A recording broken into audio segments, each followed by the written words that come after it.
오늘의 하늘 말씀은 제1성서의 예레미야와 제2성서의 로마서입니다.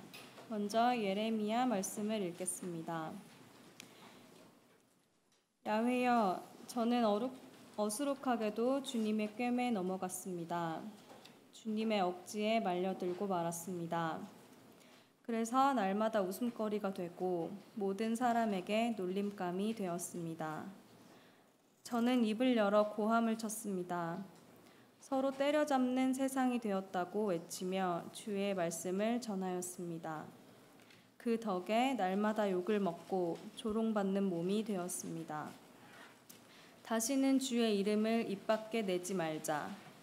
주의 이름으로 하던 말을 이제는 그만두자 하여도 뼛속에 갇혀있는 주의 말씀이 심장 속에서 불처럼 타올라 견디다 못해 저는 손을 들고 맙니다. 이어서 제2성서의 로마서 말씀을 읽겠습니다. 우리는 그리스도와 같이 죽어서 그분과 하나가 되었으니 그리스도와 같이 다시 살아나서 또한 그분과 하나가 될 것입니다.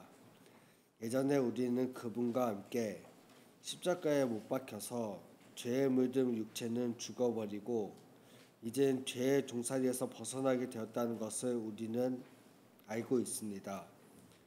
이미 죽은 사람은 죄에서 해방된 것입니다. 우리가 그리스도와 함께 죽었으니 또한 그리스도와 함께 살리라고 믿습니다. 그것은 죽은 자들 가운데 다시 살아나신 그리스도께서 다시는 죽는 일이 없어 죽음의 다시는 그분을 지배하지 못하리라는 것을 우리가 알고 있기 때문입니다.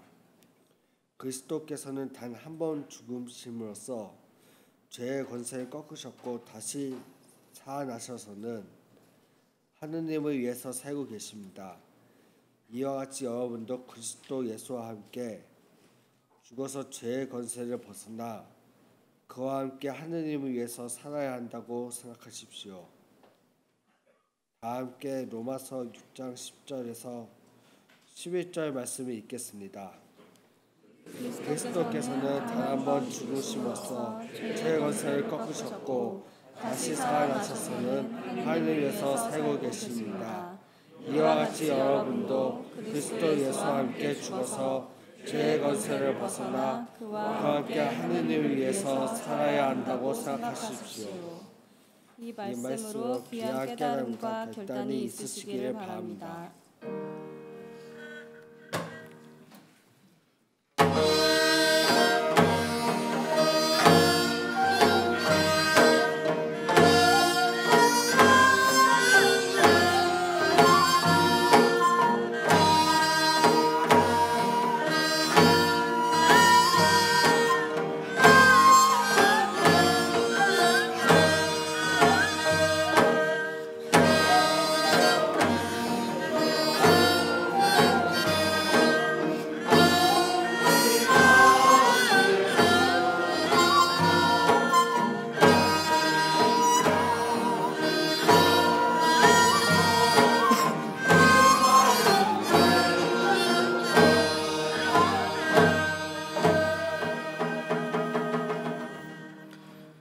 향후실에 계신 분들과 몸이 불편하신 분께서는 자리에 앉아 계셔도 좋습니다.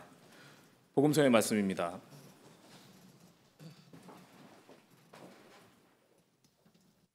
말씀을 귀로 들어주시기 바랍니다.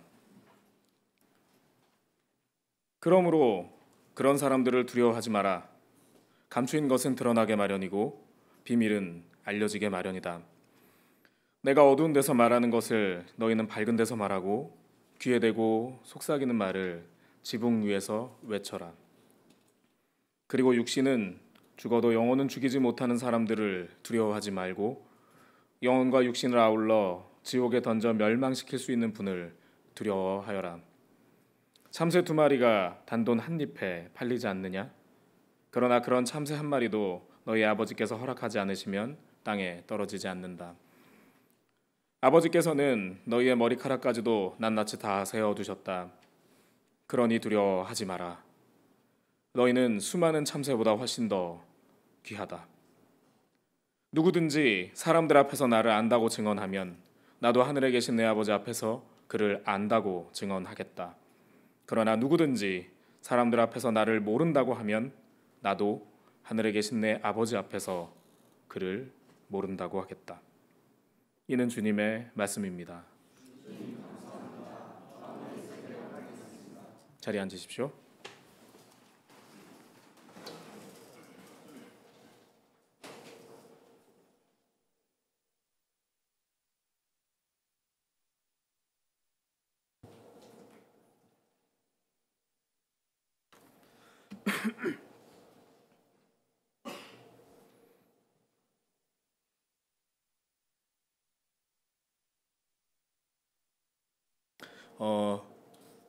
제 초등학교 6학년 때 담임 선생님께서 그 수업을 시작하실 중간에 그 뒤에 이제 저처럼 장난치기 좋아하는 학생들이 제 뒤에 떠들고 이렇게 딴짓하면 늘 이렇게 딱 보면서 그러셨거든요.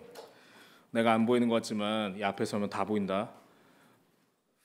앞에 서면 니네 앉아 있는 거 여기 그쪽에서 날 보는 거하고 완전히 다르다. 뭐 이런 얘기 이렇게 하셨던 생각이 납니다. 그런데 이 자리에서 여러분을 뵈면 자리에서 이렇게 옆 사람을 보는 거하고 느낌이 굉장히 다릅니다. 여기서 이렇게 일단 뵙게 되면 이해하실지 모르겠지만 아마 그 평신도 하늘특별기를 하신 분들은 아실 겁니다. 모든 분에게 눈동자가 이렇게 다 보입니다. 그래서 여러분 앉아 계신 분 한 분 한 분에게 눈동자를 보고 있으면 긴장감 그리고 설렘과 함께 늘 반가움이 이렇게 한마음 속에 가득입니다.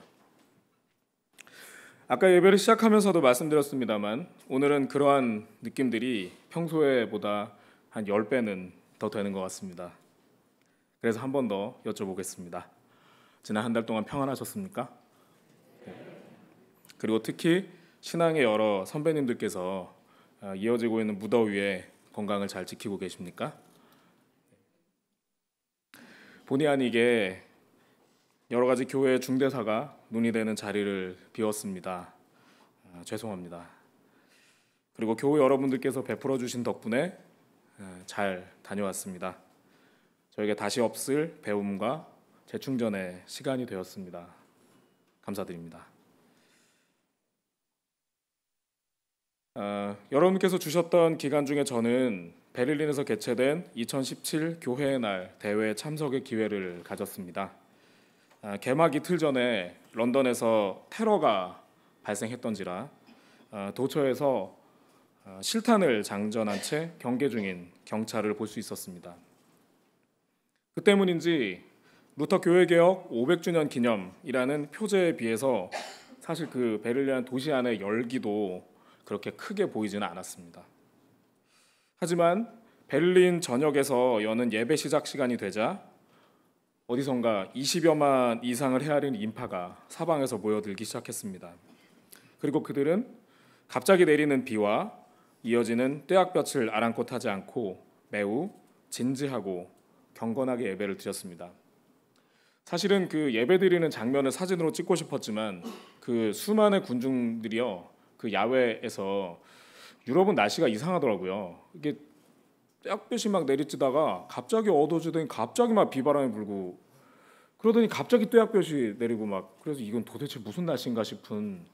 근데 그런 상황에서 사실 날씨를 보고 막 우왕좌왕하고 이것은 저 정도밖에 없는 것 같고 예배 드리는 분들이 어찌나 경건한지 정말 놀랐습니다. 그래서 그 경건한 분들 사이에 이렇게 핸드폰을 꺼내서 찍을 수가 없어서 사실 그 자료를 남기지 못했습니다만 아무튼 아주 오래된 그 기독교 국가가 가지는 어떤 뭐랄까요 그 경건함 혹은 저력 그것이 뭔가 하는 생각을 좀 예배를 함께 드리면서 가지게 됐습니다. 이번 대회의 주제는 당신은 나를 보고 계십니다 였습니다. 당신은 나를 보고 있다 늘. 이것은 혹시 과거 국정원의 민간인 사찰 구호가 아닌가 이렇게 생각하실 수도 있겠습니다만 이것은 창세기 16장 13절에 등장하는 하갈이라는 여인의 고백 중 일부입니다.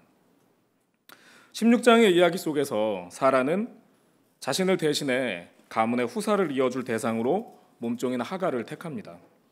이집트 여인 하갈은 이내 임신을 하게 되죠. 자신의 결정이었음에도 불구하고 막상 상황이 바뀌자 사라는 하갈을 학대하기 시작합니다. 1일 연속국의 남자 주인공처럼 정작 또 다른 주인공인 아브라함은 아무것도 하지 않습니다. 여러분 보셔서 아시겠습니다만 1일 연속국에서 대개의 문제는 남자가 원인 제공을 하고 그렇게 해서 뭔가 삼각관계, 사각관계 막 생기잖아요. 근데 그러면 드라마 속에서 남성은 대개 뭐 합니까? 여성들끼리 만나서 막 싸우고 하는 반면 남성은 멋있는 바에서 혼자 앉아 술 마시는 장면만 나오죠. 역시 성서 속의 아브라함도 아무것도 하지 않습니다.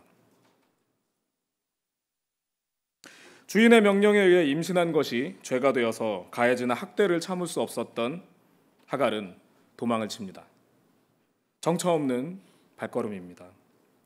그때 어디선가 한 목소리가 그녀에게 들립니다. 너는 어디서 와서 어디로 가고 있는 것이냐? 외국인 여성이었기 때문에 아마 가까운 곳엔 분명 갈 곳도 없었을 이야기 속 하갈은 그저 주인이 무서워 도망쳤어요 라고만 대답할 수밖에 없었습니다. 그녀에게 다시 음성이 들립니다. 내가 너의 울부짖음을 분명히 들었다. 두렵겠지만 너의 삶의 자리로 돌아가라. 너의 자손이 아무도 셀 수 없을 만큼 많아질 것이다. 하갈은 이 신기한 만남 직후에 혼잣말을 내뱉습니다. 아니 이런 곳에서 하나님을 뵙다니 당신은 나를 보고 계십니다.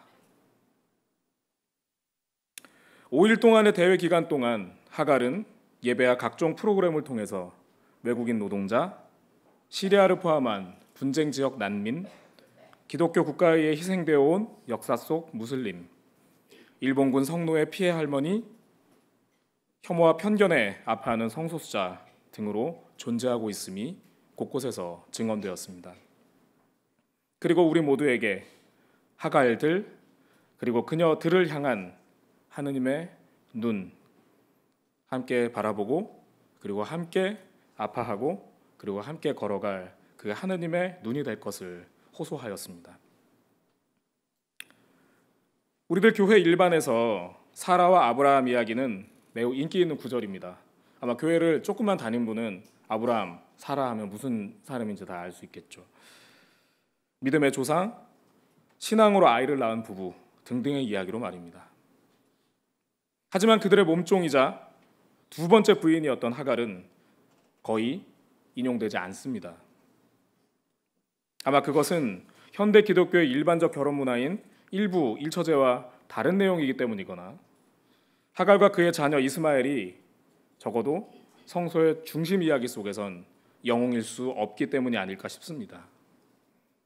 그런 의미에서 500년 교회개혁의 기치를 그리고 그 의미를 기념하는 평신도 대회에서 생물학적 여성 그리고 외국인, 작은 존재, 게다가 한부모 가정의 어머니 하갈을 주제로 세웠다는 것은 그것 자체가 저에게 매우 깊은 감동이었습니다.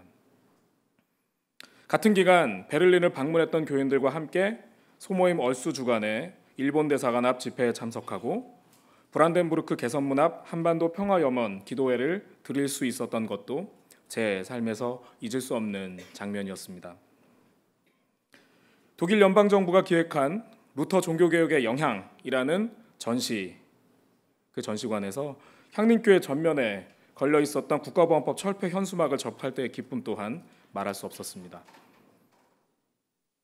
이 전 화면 좀 보여주겠습니까? 네. 누군지 아시겠습니까? 저 같은 포즈 좀 잡아주시겠습니까? 네, 정진희 집사가 그 말씀드렸던 그 루터 이펙트라는 기획 전시 안에 저렇게 딱 한국 교회를 대표한 인물 중에 한 사람으로 되어 있고요. 그 저희 가면 그 앞에 누가 서잖아요. 그럼 위에서 음성이 오디오가 나옵니다. 정진희 집사 목소리가 그러면서 저 이야기 신앙인으로 산다는 것은 막 이러면서 막 나옵니다. 정말 그렇게 살고 계신 거죠? 네. 예, 다시 돌려주시고요. 예, 이렇게 그 한국 교회를 대표하는 여러분들과 함께 신앙생활을 하고 있다는 것 그리고 있었다는 것이 저에게 새삼 뿌듯하고 그리고 감사한 일이었습니다. 교회의 날 대회의 여러 자리에서 자신과 이웃의 실상을 증언했던 이 시대의 하갈들은 모두 그 대가로 처하게 된 여러 위협에 맞서 싸우고 있었습니다. 그리고 그 싸움은 대개 승리를 장담할 수 없는 정황들, 아니 솔직히 더 말하자면 패배가 더 당연히 보이는 그런 상황이었습니다. 예를 들어 성소수자에 대한 이야기를 증언했었던 자리, 그것은 북아프리카에 있던 이슬람 국가 혹은 기독교 국가에 있는 그 자리에서의 이야기였는데요. 그 증언을 하던 분은 자신의 연인이 사랑하던 이가 얼마 전에 죽었다라는 이야기로 증언을 하기도 했습니다. 하지만 그들은 모두 물러서지 않고 그 길을 묵묵히 걸어가고 있었습니다. 무엇이 이와 같은 어려운 일들을 그들로 하여금 가능케 하는 것이었을까요? 그것은 아마도 그들 각자의 생각과 상황에 따라 다를 수 있겠습니다. 저는 오늘 함께 모신 하늘 말씀 속에서 신앙적 결단을 통해 그 주어진 길을 걸어나갔던 하갈들을 발견할 수 있었습니다. 먼저 아까 함께 살폈던 예레미야의 처음을 다시 읽겠습니다. 야훼여, 저는 어수룩하게도 주님의 꿰매 넘어갔습니다. 아니 이게 도대체 무슨 말이란 말입니까? 야훼께서 사람을 상대로 사기라도 치셨단 말입니까? 이 위대한 예언자의 실상이 고작 자신이 어렵다고 하나님을 파렴치 안으로 몰아붙이는 존재에 지나지 않았던 것일까요? 예레미야는 이사야, 에제키엘을 포함해서 1성서에 등장하는 모든 예언자들 가운데 그 역사적 실존성이 가장 높이 평가되는 인물입니다. 즉 실제로 있었을 가능성이 가장 높은 인물이라는 뜻입니다. 그래서 소수이긴 합니다만 신명기계 성서의 집필자가 예레미야라는 주장을 한 학자가 끊임없이 있기도 합니다. 역사적 예레미야가 껴안았었던 시대는 명운을 다한 국가 유다가 그 마지막 숨을 허덕이며 몰아 쉬고 있을 때였습니다. 아무리 찾아봐도 도무지 희망이 보이지 않던 바로 그 시기, 신적 소명을 깨달은 그는 애타는 마음으로 권력 앞에 섭니다. 지푸라기라도 잡는 심정으로 본인이 느끼고 그리고 본인이 신념하는 하느님의 뜻을 외치고 또 외쳤지만 친이집트 사대주의에 물들었던 당시의 정권과 그리고 그에 결탁한 종교 지도자들은 귀를 막고 오히려 그에게 위해를 가하거나 끝내 그를 구금시켜버리고 맙니다. 강대국이 지켜줄 것이라는 희망에 빠졌던 당시의 다수 대중들 역시 그를 모욕하는 것을 주저하지 않았습니다. 오늘 모신 본문은 이와 같은 그의 삶을 묘사하는 내용 중에 삽입되어 있는 예레미야의 탄원 시편입니다. 여러분 혹시 그 시편 좋아하십니까? 네, 교회를 지금 강영옥 장로님께서 웃으시면서 고개를 이렇게 끄덕이시는데요. 예. 아마 제가 아는 한 강장로님 같은 분들께서는 이렇게 마음속에 즐겨 이렇게 애송하는 시편이 이게 다 이렇게 있으시지 않을까 싶습니다만 시편을 읽다 보면 죽겠다고 하다가 막 힘듭니다. 저 죽겠어요. 막 이러다가 갑자기 그래도 나는 신을 찬양하련다. 뭐 이런 식으로 갑자기 급반전하는 그런 시를 발견하게 됩니다. 이것은 주의 길을 따르는 도중 문득 찾아오는 두려움 혹은 무력감을 떨쳐버리기 위해 신께 행하는 일종의 투정, 바로 그것을 시로 표현한 것이라 볼 수 있습니다. 우리도 간혹 그렇지 않습니까? 살다가 힘든 일이 발생하면 친한 친구나 지인이나 혹은 뭐 선배에게 찾아가서 나 정말 못해 먹겠다, 그만둘래, 때려칠래, 뭐 이런 얘기 막 하게 되죠. 그렇게 징징거리는 경우들이 있지 않습니까? 사실은 그런데 그것은 어떤 부분에서 그렇게 그만둬버리겠다는 게 아니라 그런 과정을 거쳐서 어느 정도 마음이 풀리게 되면 그래도 다시 잘해봐야지 라는 생각을 하게 되죠. 탄원시들의 말씀드렸던 그와 같은 급격한 반전은 이와 같은 심리 상태의 반영이라고 할 수 있습니다. 본문성 예레미야는 지쳤습니다. 신념에 따라 행동한 대가로 그는 말할 수 없는 어려움에 처하게 되었기 때문입니다. 아무도 그의 말을 들어주지 않는 상황에서 그는 신을 향해 징징거리기 시작합니다. 하느님 때문에 망했습니다. 하라는 대로 했는데 이게 뭡니까? 하느님은 사기꾼이에요. 하지만 마음을 추스린 시편 속 예레미야는 다시금 마음을 다잡습니다. 다시는 주의 이름을 입 밖으로 내지 말자. 주의 이름으로 하던 말을 이제는 그만두자 하여도 뼛속에 갇혀있는 주의 말씀이 심장 속에서 불처럼 타올라 견디지 못해 저는 두 손을 들고 맙니다. 뼈에 아로 새겨진 그의 신념은 희망이 보이지 않는 상황 속에서도 하느님의 정의를 외치도록 했습니다. 당대 전 국민적 왕따였을 예레미야는 그렇게 아무도 함께하지 않는 길을 걸어갔습니다. 오랜 시간이 지난 후 결국은 그의 말이 옳았음을 알게 되었던 후대의 유대교 신앙인들은 그에 관한 기록을 모아 예언서 형식의 전기를 집필하게 됩니다. 여러분 앞에 놓인 예레미야서는 그렇게 만들어진 것입니다. 혼자만의 여정이 마침내 우리 모두의 길이 된 것입니다. 로마 교회에 보내는 서신의 집필자 바울로 역시 예레미야만큼이나 신념의 사람이었습니다. 지금 그리스도교 신앙생활을 하고 있는 우리들에게야 바울로라는 이름이 무척이나 유명한 인물입니다마는 당시에는 예수 직계제자와 가족들에 비해 거의 이름이 없는 사람이었습니다. 게다가 그가 주력했던 비유대인 선교 그리고 유럽 선교 활동 역시 예루살렘을 중심으로 구성되었던 초기 예수 공동체의 지지를 거의 얻지 못했습니다. 하지만 주님으로부터 받았다는 그의 선교적 신념은 그로 하여금 아무도 만나지 않았던 사람들에게 향하도록 했고 어떤 사도도 가지 않았던 지역에서 예수 공동체의 시작을 열게 했습니다. 오늘 함께 읽었었던 로마서는 스페인 선교를 위한 지원 요청이 목적인 서신입니다. 다시 말해 제가 스페인 선교를 가는데 로마를 거칠 테니까 도와주세요 라고 하는 편지이죠. 하지만 로마서는 단순히 도움을 구하는 것에 그치지 않고 로마 교회가 하느님 안에서 견실히 서 있을 것을 염원하는 가운데 바울로 자신의 신학적 사유를 집대성해서 표현하고 있습니다. 바울로는 말합니다. 그리스도께서 우리를 위해 살고 죽으셨으니 이제 우리도 예수와 함께 걸어야 합니다. 우리는 흔히 교회 일반에서 그렇게 얘기하지 않습니까? 하느님 믿으세요? 믿습니다. 주님을 통한 구원을 믿으십니까? 믿습니다. 그럼 당신 구원 받으셨네요.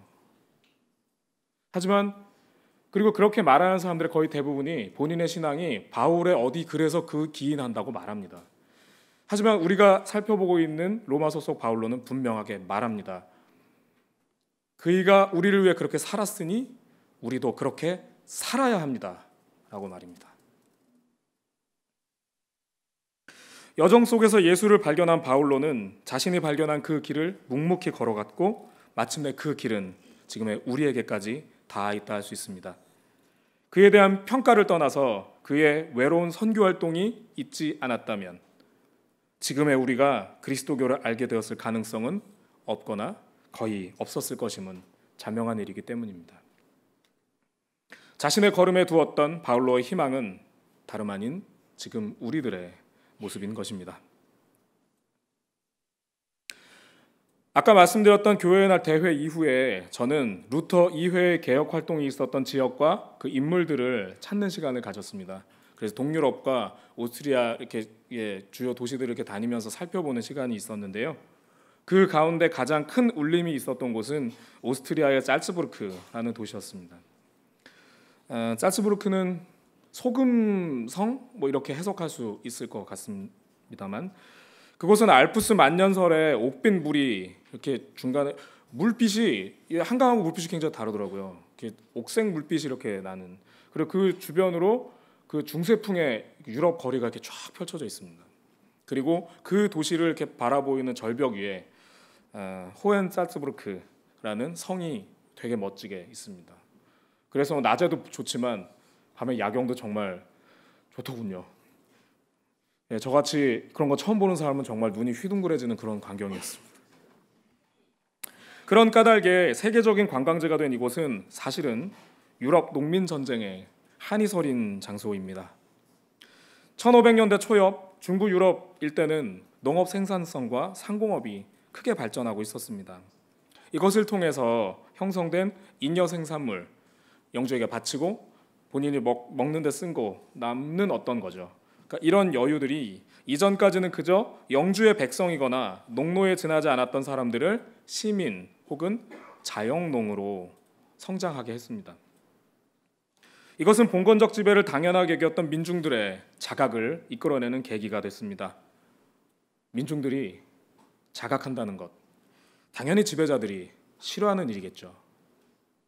시민들의 자유도시는 권력들에 의해 위협받았고 농민들에게 부과되는 세금은 이전에 비해 말할 수 없이 높아졌습니다. 너희들 여유로우니까 시끄럽구나, 세금을 높이는 거죠. 권력은 역사의 시계를 그렇게 되감으려 했던 것입니다. 그 압제로 인한 신음소리가 사방에서 높아졌습니다. 여기에 인간은 모두 신 앞에 평등하다, 그것은 교황도 결코 예외가 아니다 라고 했던 루터의 일성은 농민들에게는 가히 해방의 메시지였습니다. 1524년 튀링겐에서 시작된 봉기를 기점으로 지금의 독일 중부와 남서부 일대에 농민들이 들불처럼 일어나기 시작했습니다. 이들은 루터의 교회개혁에 적극적인 지지 의사를 밝혔고 교황청과의 싸움을 위한 기반이 필요했던 루터 역시 적극적으로 화답했습니다. 이후 연대 조직을 형성했던 농민군은 부역 경감과 폐지 등을 골자로 하는 12개의 요구사항을 만들고 그것을 각 지역별 지배자들에게 요구하기 시작했습니다. 성난 농민군을 감당할 수 없었던 초기의 영주들은 진압군 준비 시간을 벌기 위해서 겉으로는 말을 들어줄게 혹은 협상하자라고 하면서 시간을 끌기 시작합니다. 갑오 농민군을 진압할 수 없었던 조선이 요구 조건을 받아들이는 척하면서 뒤로는 외국군 파병을 요청했던 것과 유사하다 하겠습니다. 상당수가 이 과정에서 영주 세력의 회유에 포섭되어 갔습니다. 전세가 불리해짐을 인식한 농민군은 토마스 뮌처라고 하는 이를 중심으로 재편되기 시작했고, 그리고 그들은 점차 봉건제 폐지와 토지 공유 등의 기치를 분명히 하기 시작합니다. 점차 계급의식을 나타내기 시작했던 농민군에 도시 빈민들까지 결합하게 되면서 전쟁은 이제 봉건제 해체를 위한 계급투쟁으로 변화하기 시작했습니다. 그 시간이 지난 후 전열을 정비한 권력은 시바벨이라는 곳을 중심으로 동맹군을 결성하고 이제 공격을 개시합니다. 이 과정에서 정말 참으로 어처구니 없는 것은 교회 개혁이라는 상황 속에서 신교와 구교로 나뉘어서 대립했던 영주와 교회 권력이 농민군을 잡겠다는 동맹군에 함께 가담했다는 것입니다. 예나 지금이나 권력은 자신의 기득권을 지키기 위해서는 어떤 일이든 서슴없이 저지르는 모양입니다. 여기에 영주의 비호를 받고 있었던 루터는 자신의 도움을 애타게 요청하는 토마스 뮌처에게 다음과 같은 짤막한 내용의 편지를 보냅니다. 너희들은 악마의 자식들이다. 이제 농민군은 해당 지역 모든 권력과 함께 자신들이 추종했던 사람에게까지 버림받고 적으로 돌려진 상황이 되었습니다. 분노한 농민군은 아까 말씀드렸던 짤츠부르크에 총집결했습니다. 그곳은 지역 권력들이 민중들을 소금 광산에 몰아넣은 대가로 얻은 그 막대한 부를 쌓아놓고 있는 곳이었습니다. 그 도시가 내려다 보이는 절벽 위에 대주교의 성 호헨살츠부르크가 도사리고 있었습니다.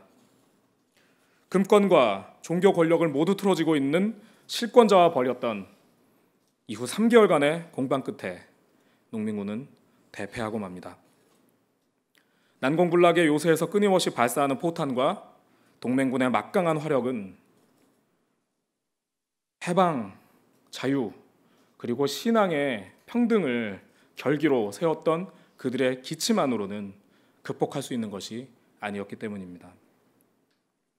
우금치에서 죽창을 쥐고 일어섰던 갑오 농민군이 일본군의 기관총 앞에 산산이 쓰러지고 말았던 이 땅의 역사와 같다 하겠습니다. 1525년 여름 약화된 농민군의 숨통을 끊기 위해 동맹군은 최후 거점 멜하우젠으로 총진군을 시작합니다. 그리고 항복을 거부한 채 최후 항전을 벌였던 민주와 마지막 농민군은 그 자리에서 모두 숨지고 말았습니다. 그들은 자신들에게 다가오는 죽음의 그림자를 감지했고 그럼에도 불구하고 가고자 했던 해방의 길을 묵묵히 걸어갔습니다. 당대 모든 권력을 상대로 했던 풀뿌리들의 전쟁은 영웅주의에서 기인한 오판에 지나지 않았던 것일까요? 그들의 죽음은 무의미한 것이겠습니까? 그들이 걸어갔던 그 죽음의 여정은 이후 새 시대로 가는 길을 냈습니다. 농민전쟁 이후 이런저런 권력들은 스스로 드러낸 모순 앞에서 분열하기 시작했고 각성된 계급의식은 새로운 세상을 열어젖힐 이데올로기로 성장하게 됩니다. 우리가 익히 알고 있는 서구 사회주의는 농민과 도시 빈민들이 남겼던 핏빛 발자취를 따라 시작되었던 것입니다. 존경하는 향림 공동체 여러분, 우리는 지난 가을과 겨울 그리고 봄을 통해 영원할 것 같았던 지배 권력의 마지막을 이끌어냈습니다. 이는 그 불의한 세력들이 개, 돼지로 보는 이들이 수천에서 수만, 수만에서 수십만, 수십만에서 끝내 백수십만에 이르는 이들로 성장해 가며 그렇게 모여가며 만들어냈던 길입니다. 여러분의 기도와 행동을 통해 걸어간 발자국이 만들어낸 희망입니다. 오늘은 지난 시간으로부터 지금까지 이어지고 있는 이 땅의 전쟁을 기억하고 항구적인 평화가 이 한반도에 깃들기를 염원하는 화해주일입니다. 그러나 아직 진정한 평화와 화해를 위해서는 시간이 많이 필요해 보입니다. 정치권은 연일 힘겨루기를 하고 있고 사드와 FTA로 촉발된 한미 간의 갈등 역시 명확한 해법을 찾지 못한 채 소속리 주민들의 아픔은 깊어만 가고 있습니다. 새로운 정권이 출범했지만 가뭄에 흙먼지 날리는 대지만큼이나 퍽퍽한 노동자 농민의 삶을 근본적으로 변혁시킬 이정표는 아직은 분명하게 제시되고 있지 않는 것 같습니다. 기대는 있으되 분명한 희망이 아직은 보이지 않습니다. 이러한 때에 우리 희망을 간직하고 희망을 염원하는 우리 더 걸어갔으면 합니다. 희망은 염원하는 이들의 걸음이 만들어갑니다. 희망은 널찍히 뚫린 도로 저편에서 이렇게 크게 보이는 이정표가 아니라 걷고 있는 이들이 걸어가는 그 발걸음을 통해 만들어지는 작은 오솔길입니다. 우리 성서와 이곳저곳의 역사 속에서 자신의 걸음걸음을 통해 희망을 만들어냈던 이들을 기억했으면 합니다. 희망은 걸어가는 이들의 발자취가 만들어갑니다. 여러분 각자와 공동체가 할 수 있는 이 걸음을 통해 개인과 삶의 자리에 희망이 되어주셨으면 합니다. 그렇게 함께 희망을 만들어 갔으면 좋겠습니다. 침묵기도 드리겠습니다.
이어서 민족화의 주일 공동 기도를 함께 드리도록 하겠습니다. 가지고 계신 주보 맨 뒤편 목회마당을 참고해 주시기 바랍니다.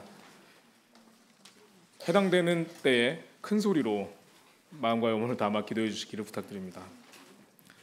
민족화의 주일 공동 기도. 사랑, 정의, 평화의 하느님, 저희가 드리는 이 땅의 평화를 위한 기도를 들어주소서.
오해와 불신을 걷어내고 생명을 주시는 거룩한 영으로 서로를 살리게 하시어 사랑과 정의와 평화를 이 땅에 꽃피우게 하소서. 우리를 평화와 통일로 이끄시는 예수 그리스도의 이름으로 기도드립니다. 아멘.